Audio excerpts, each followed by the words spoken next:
эрүүл байхгүй. Эс гэдэг юм чинь өөрөө эрүүл байх ёстой гэсэн юм.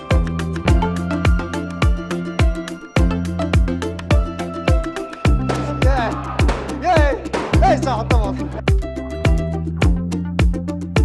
теломер чинь багасаад байна.